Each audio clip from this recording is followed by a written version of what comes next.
ইসলামী আন্দোলনের তথাকথিত মহান নেতা বক্তৃতার মধ্যে বলে লোকে বলে আমাদের আকীদা খারাপ। আপনারা দেখেন তো আমার আকীদাটা কোথায় খারাপ। আমি বিশ্বাস করি লা ইলাহা ইল্লাল্লাহু মুহাম্মাদুর রাসূল। দেখুন কোথায় আকীদা খারাপ সাহেবের আরে গাদা এটা তো আকীদা না, এটা তো ঈমান। একজন আমির, একজন সম্মানিত ব্যক্তিকে কিভাবে এখন মানুষ কয় আমার আকীদা খারাপ। দেখেন তো আমি লা ইলাহা ইল্লাল্লাহ কি আকীদা না ঈমান?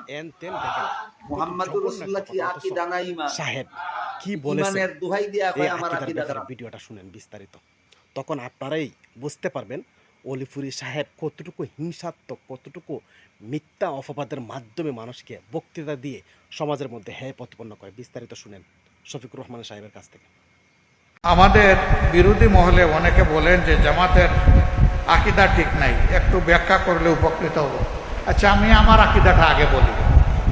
আমার আকীদা হচ্ছে আমার আল্লাহ ওয়াহেদ, তার সমস্ত জাত এবং সিফাতের দিক থেকে তার কোনো শরীক নেই, তিনি লা শরীক। আমার আকীদা হচ্ছে আমার আল্লাহ তাআলার পক্ষ থেকে মানব সৃষ্টির ইতিহাসের সূচনায় আল্লাহ কিছু বান্দাকে নির্বাচিত করেছেন তার নবী এবং পয়গাম্বর হিসেবে। প্রথম নবী হচ্ছেন হযরত আদম আলাইহিস সালাম, শেষ নবী হচ্ছেন মুহাম্মদুর রাসূলুল্লাহ সাল্লাল্লাহু আলাইহি ওয়াসাল্লাম। তারা সকলেই ছিলেন মানবতার উস্তাদ।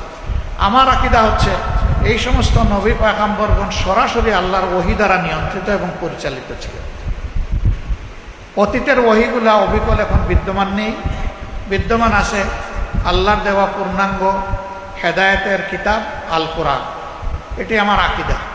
আমার আকীদা হচ্ছে যে আল্লাহ তাআলার আনুগত্যের সর্বোত্তম নমুনা হচ্ছেন মুহাম্মদুর রাসূলুল্লাহ সাল্লাল্লাহু আলাইহি ওয়াসাল্লাম। আমার আকীদা হচ্ছে মহান আল্লাহ তাআলা এবং তার হাবিবের আনুগত্যের সর্বোত্তম নমুনা হচ্ছেন সাহাবায়ে কেরাম রিদওয়ানুল্লাহি তাআলা। আমরা কওমি মাদ্রাসার কিছু ইতিহাস রচনা আমরা দেখছি, আহমদ শরীফ সাহেব সহ আর কয়েকজন মুরব্বী বুজুর্গ আলেমদেরকে নিয়ে কিছু আশেপাশে কিছু চাটুকার আছে না, এই চাটুকাররা ভুল ভাল বুঝিয়ে মৃত্যুর আগে তাদের মুখ দ্বারা অনেক ভুল ভাল প্রকাশ করে মানুষের কাছে সমালোচনার মধ্যে মানুষের কাছে সমালোচিত বানিয়ে ওনাদেরকে ইতিহাস করে রাখছে। ঠিক তদ্রূপভাবে আমিও ভয় পাচ্ছি যে আল্লামা অলিপুরি সাহেব অনেক বড় একজন আলেম, উনি হলেন আহলে সুন্নাত ওয়াল জামাতের ভাষ্যকার, এটা আমরা সবাই মানি। কিন্তু উনাকে এই দেখেন লা ইলাহা ইল্লাল্লাহ এই একটা শব্দের মাধ্যমে উনি জামাত ইসলামের আমিরকে কিভাবে কঠোরভাবে জঘন্য আক্রমণ করেছেন।